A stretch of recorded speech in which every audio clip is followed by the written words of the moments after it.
और ये राज्य सरकार और केंद्र सरकार दोनों इसमें 50-50% का योगदान देंगे। इस बीमा योजना को कवर करने में केंद्र और राज्य का 50-50% का योगदान होगा।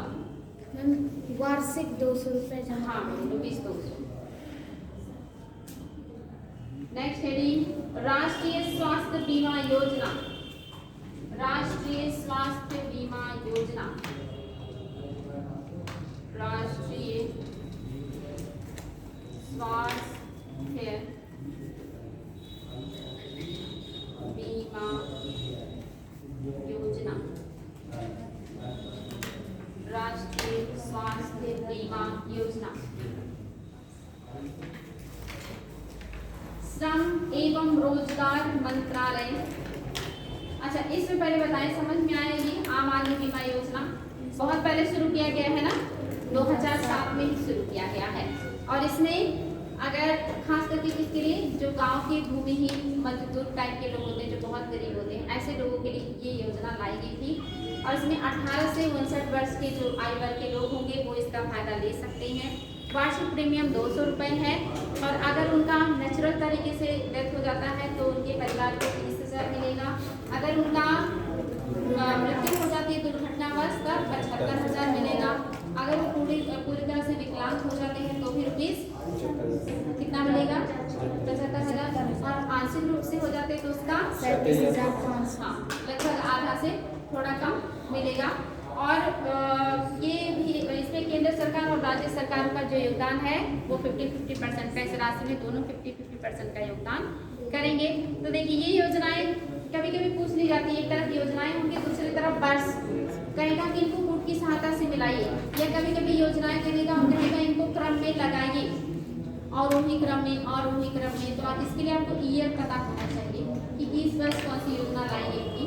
ये काफी इंपॉर्टेंट है। जब योजनाएं पुरानी हो जाती है ना तो ज्यादातर क्रम लगाने का और ईयर ही पूछा जाता है। और जब शुरुआत रहता है तो उसमें पूछा जाता है कितना प्रीमियम रहेगा, कितनी धनराशि मिलेगी, ये सारी चीजें भी पूछी जाती हैं डिटेल में काफी। तो इसमें लिखिएगा श्रम एवं रोजगार मंत्रालय भारत सरकार द्वारा, श्रम एवं रोजगार मंत्रालय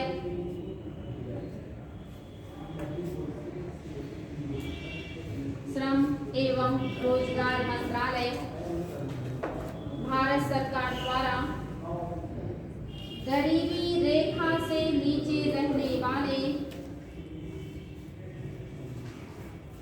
गरीबी रेखा से नीचे रहने वाले परिवारों के लिए राष्ट्रीय स्वास्थ्य बीमा योजना, गरीबी रेखा से नीचे रहने वाले परिवारों के लिए राष्ट्रीय स्वास्थ्य बीमा योजना शुरू की गई। राष्ट्रीय स्वास्थ्य बीमा योजना शुरू की गई।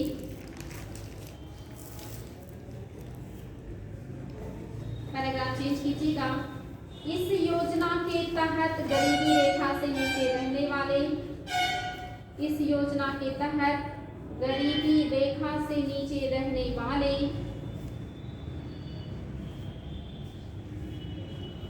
परिवारों को प्रति परिवार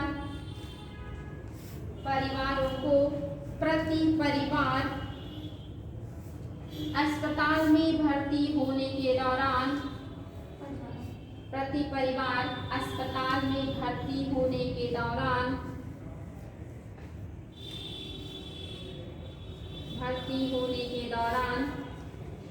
उपचार आदि पर किए गए खर्चों की, उपचार आदि पर किए गए खर्चों की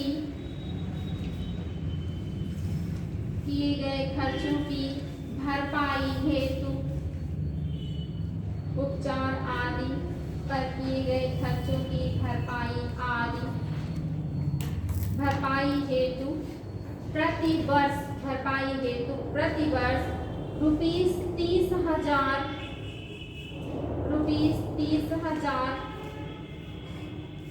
स्मार्ट कार्ड आधारित धनराशि दी जाती है। ₹30,000 स्मार्ट कार्ड आधारित धनराशि दी जाती है। लाभार्थियों को नामांकन के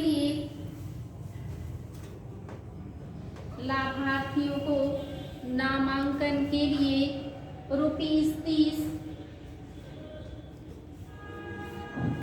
प्रति परिवार भुगतान करना पड़ता है।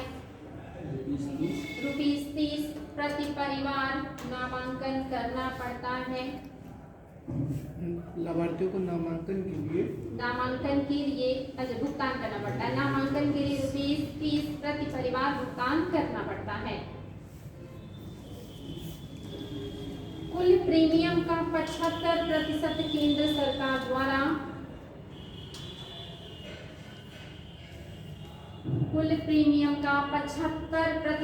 केंद्र सरकार द्वारा ब्रैकेट में पूर्वोत्तर राज्य के लिए 90%।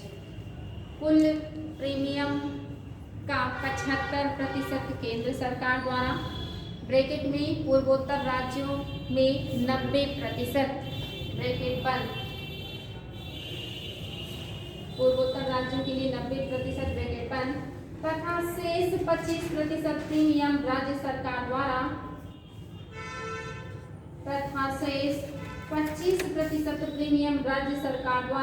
अदा की जाती है। राज्य सरकार द्वारा अदा की जाती है।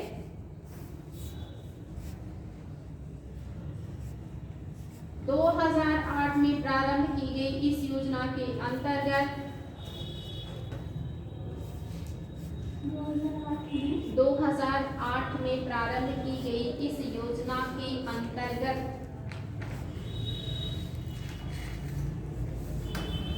मातृत्व लाभ भी शामिल किया जाता है। मातृत्व लाभ भी शामिल किया जाता है।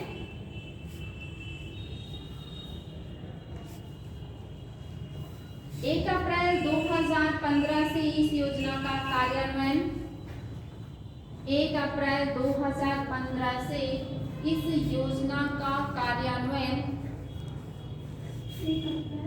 2015 से इस योजना का कार्यान्वयन स्वास्थ्य एवं परिवार कल्याण मंत्रालय द्वारा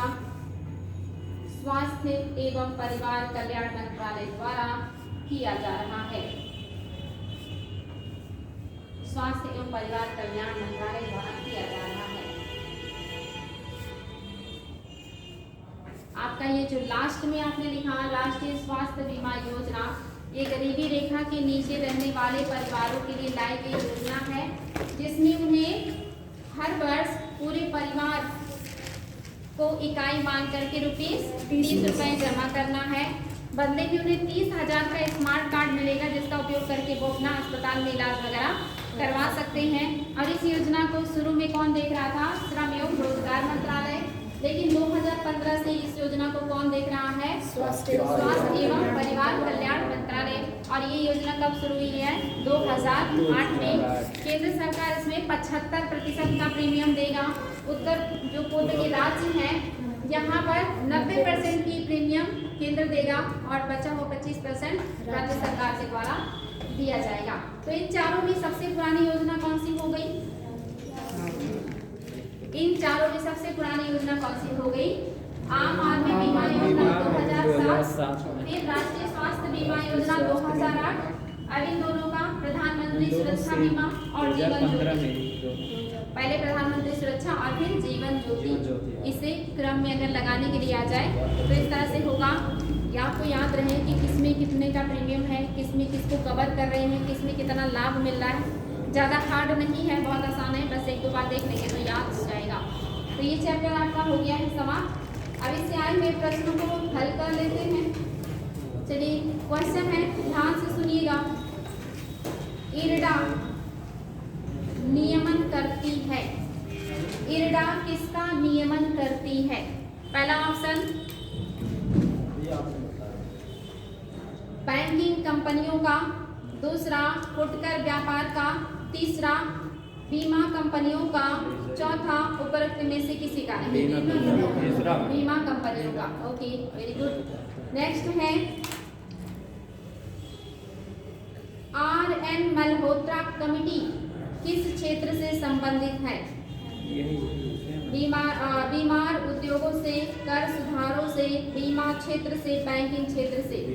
बीमा क्षेत्र। मल्होत्रा समिति के ही सिफारिश पर रेडा की स्थापना किया गया था। नेक्स्ट बताएंगे, वित्तीय निवेशों के विशिष्ट व्यवहार में मंदड़िया, जिसको बियर कहते हैं, किसका द्योतक है? IAS 2010 में क्वेश्चन आया है कि मंदड़िया या बियर शब्द का मतलब क्या होता है। पहला ऑप्शन, उस निवेशक का जो यह महसूस करता है कि अमुक प्रतिभूति की कीमत गिरने वाली है। दूसरा, उस निवेशक का जो यह महसूस करता है कि अमुक शेयरों की कीमत बढ़ने वाली है। तीसरा, उस शेयर धारक या बॉन्ड धारक का जिसकी किसी वित्त या अन्यथा कंपनी में हिस्सेदारी है। और चौथा, उस उधारदाता का जो कर्ज देता है या बॉन्ड खरीदता है। IAS 2010 में एक क्वेश्चन आया था कि मंदड़िया या बियर किसको रिप्रेजेंट करता है। तो आसान था, बहुत आसान था। 2010 बैच के IAS। हाँ, उस समय होते तो आप सेलेक्ट हो जाते। एक क्वेश्चन, इनसाइडर ट्रेडिंग किससे संबंधित है? कारोबार से, करारोपण से, घुड़दौड़ से, अंतरराष्ट्रीय व्यापार से, शेयर बाजार से। शेयर बाजार से ना। इनसाइडर ट्रेडिंग क्या था? बेटी, घर का बेटी। घर का बेटी नहीं, कारोबार का बेटी, कंपनी का बेटी। घर का भेदी लंका ढाई वाला नहीं है ये। कारोबार का भेदी जो है, हाँ, उसका फायदा उठा लेता है, जिससे आम निवेशकों को नुकसान हो जाता है। वो इनसाइडर मतलब बगल में वो व्यापार भी करने लगता है। सही है। नेक्स्ट,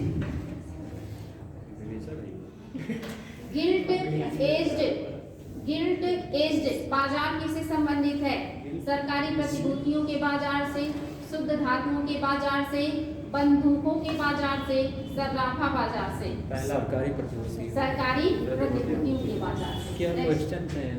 गिल्ट एज्ड शब्द किस बाजार से? जैसे बहुत सारा लिखा है ना, बबल लिखा है, अभी कई सारी शब्दावलियां मैंने छोड़ दी, जैसे ऑर्बिटर होता है, बहुत सारा होता है। कहीं आपको ऐसा ना हो कि कंफ्यूज हो जाए और आपके दिमाग में खिचड़ी बन जाए और सारे शब्द का उत्तर अलग अलग, इसलिए जो बहुत महत्वपूर्ण है पूछा जाता है, बस उतना ही लिखा है। बहुत सारी चीजें मैं खुद स्किप कर देती हूँ ताकि आप लोगों पर ज्यादा बर्डन ना पड़े। नेक्स्ट क्वेश्चन है, संवेदी सूचकांक जिसे सेंसेक्स कहते हैं में चढ़ाव का क्या तात्पर्य है? IAS 2000 में क्वेश्चन आया था। पहला ऑप्शन है, बॉम्बे शेयर बाजार के साथ पंजीकृत सभी कंपनियों के शेयरों के मूल्य में चढ़ाव। दूसरा, राष्ट्रीय शेयर बाजार के साथ पंजीकृत सभी कंपनियों के शेयरों के मूल्य में चढ़ाव। तीसरा, बॉम्बे शेयर बाजार के साथ पंजीकृत एक कंपनी समूह के शेयरों का मूल्य में समग्र चढ़ाव। चौथा, बॉम्बे शेयर बाजार के साथ पंजीकृत एक कंपनी समूह से संबंधित सभी कंपनियों के शेयर के मूल्य में चढ़ाव। उत्तर जल्दबाजी में ना दीजिए, लास्ट का दोनों नहीं होगा। फिर से सुन लीजिए, ये NSC वाला तो होगा नहीं, लास्ट का दोनों होगा नहीं है। दूसरा ऑप्शन क्या फिर से बोलिए? फिर से पढ़ रहे हैं। पहला है, बॉम्बे शेयर बाजार के सभी पंजीकृत कंपनियों की शेयरों के मूल्य में चढ़ाव, उसमें तो सभी 5500 कंपनियां हैं। दूसरा, राष्ट्रीय शेयर बाजार के साथ पंजीकृत सभी कंपनियों के शेयरों में बाजार, ये तो बिल्कुल नहीं, नेशनल स्टॉक तो इसमें है नहीं। तीसरा, बॉम्बे शेयर बाजार के साथ पंजीकृत एक कंपनी समूह के शेयरों के मूल्य में समग्र चढ़ाव। और चौथा, बॉम्बे शेयर बाजार के साथ पंजीकृत एक कंपनी समूह से संबंधित सभी कंपनियों के शेयरों के मूल्य में चढ़ाव। तीसरा होगा। तीसरा है, ये कह रहा है कि राष्ट्रीय बॉम्बे नेशनल स्टॉक में रजिस्टर्ड एक कंपनी समूह, यानी कि 30 कंपनियों का समूह। चौथे में कह रहा है एक कंपनी समूह के कंपनियों के सभी शेयरों में बढ़ाओ। मतलब जो 30 कंपनी वो अपना एक समूह ही, मतलब हाँ, बस उन्हीं की बात कर। चौथे में क्या कहा है कि उस समूह के कंपनियों के, मतलब उस समूह के कंपनियों के शेयरों में चढ़ाओ।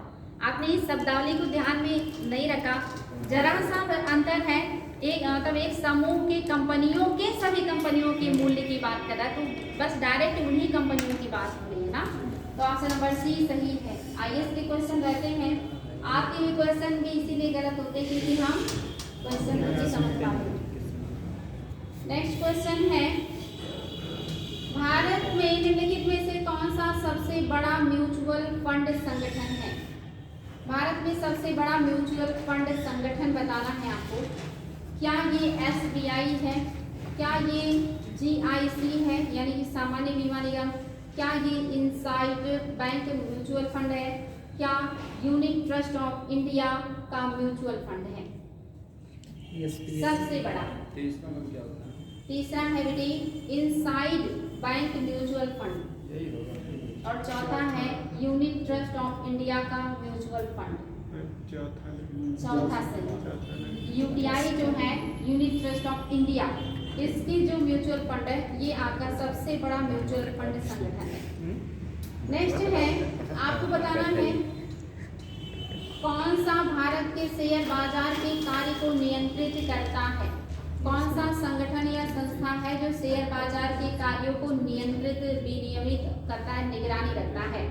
पहला है फेमा, दूसरा है सेबी, तीसरा है एमआरटीपी अधिनियम, चौथा उपरोक्त में से कोई नहीं। सेबी है ना, सेबी करता है। कल ही आपने पढ़ा कि सेबी की स्थापना कब हुई? कब हुई थी सेबी की स्थापना? कब हुई थी?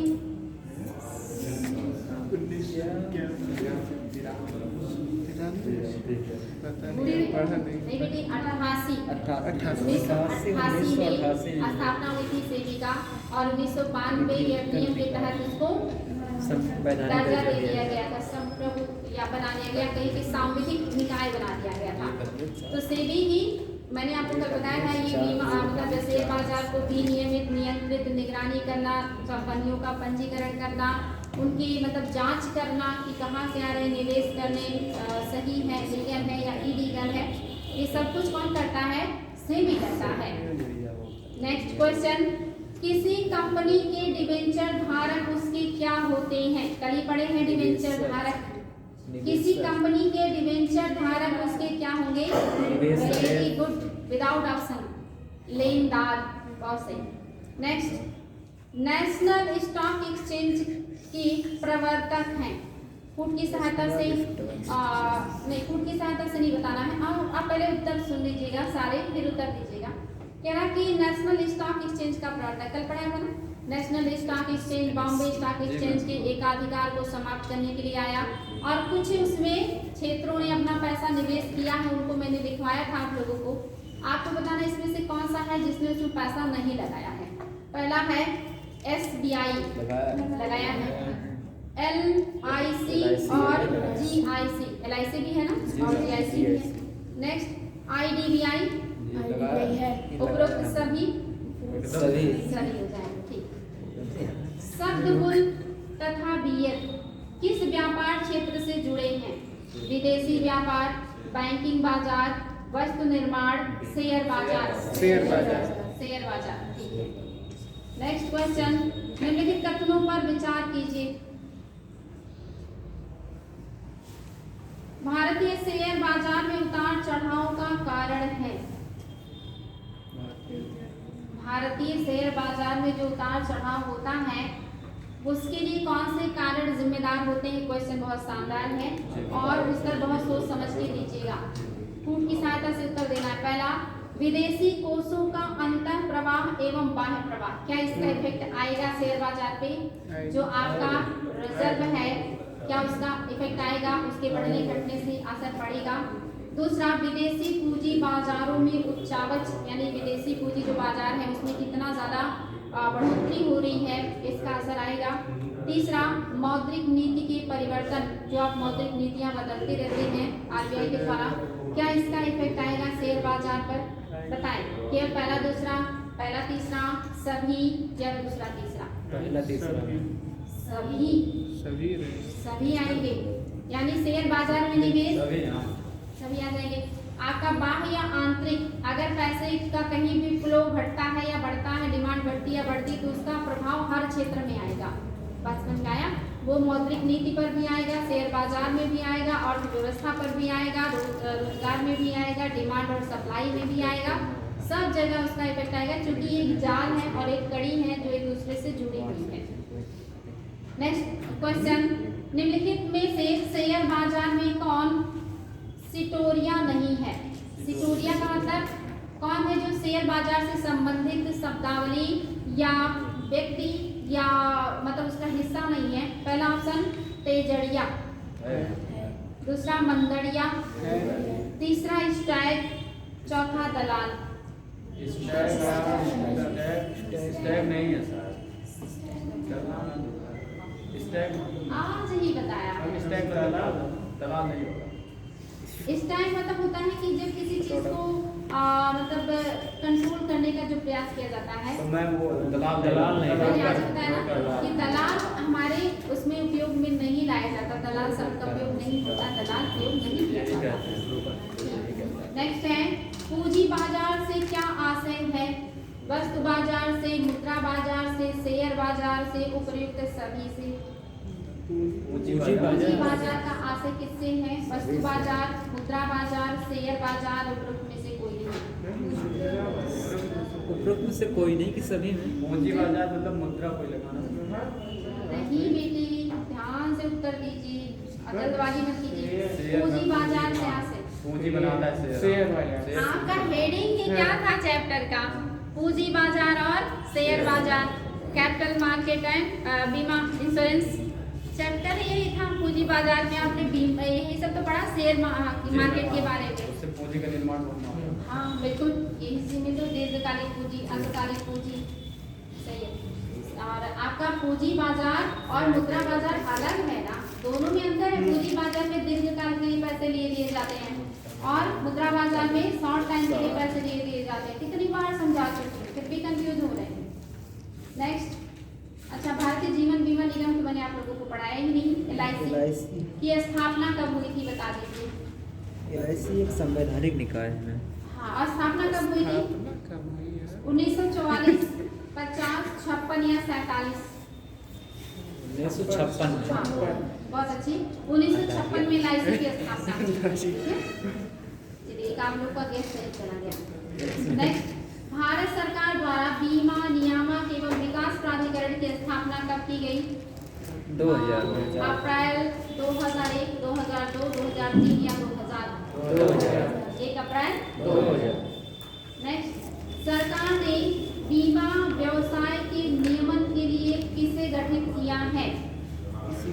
सरकार ने बीमा व्यवसाय के नियमन के लिए गठित किया है सेबी को, रिजर्व बैंक को, साधारण बीमा निगम को या इंश्योरेंस नियामक एवं विकास प्राधिकरण को?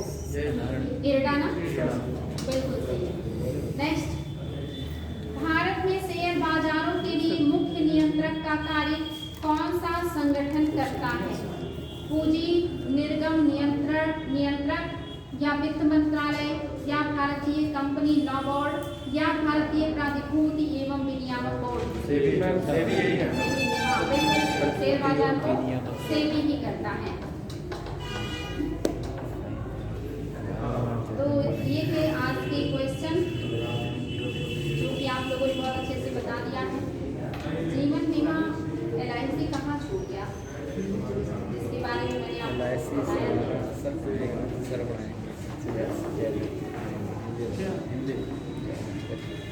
वायदा बाजार हो गया था ना? वायदा बाजार क्या होता है? वायदा बाजार किसे कहते हैं?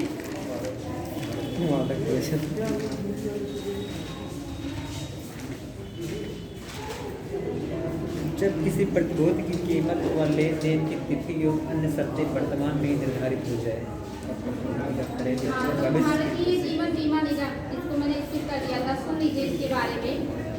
वर्ष 1956 में भारत सरकार द्वारा जीवन बीमा क्षेत्र को राष्ट्रीयकृत किया गया और देश में क्रियाशील 245 स्वदेशी और विदेशी जीवन बीमा कंपनियों को अधिकृत करके 5 करोड़ की पूंजी के साथ एक सार्वजनिक अर्थात सरकारी कंपनी के रूप में भारतीय जीवन बीमा निगम की स्थापना 1 सितंबर 1956 को किया गया था। ठीक ना, 1 सितंबर 1956 में इसकी स्थापना किया गया है। अब इसकी काम वगैरह भी दिया है, लेकिन मुझे लगता है कि अब रहने देते इसको। कल हम लोग नया चैप्टर देखेंगे और कल कौन सा चैप्टर में? कल देखेंगे विदेशी क्षेत्र, वैदेशिक क्षेत्र देखेंगे, वैदेशिक मामले, और उसके बाद इंटरनेशनल ऑर्गेनाइजेशन देखेंगे। 2 महत्वपूर्ण चैप्टर बचे हैं, वो मैं कंप्लीट कर दूंगी, फिर आप लोग को इकोनॉमी थैंक यू। वेलकम। खूब अच्छे से मेहनत कीजिए आप लोग।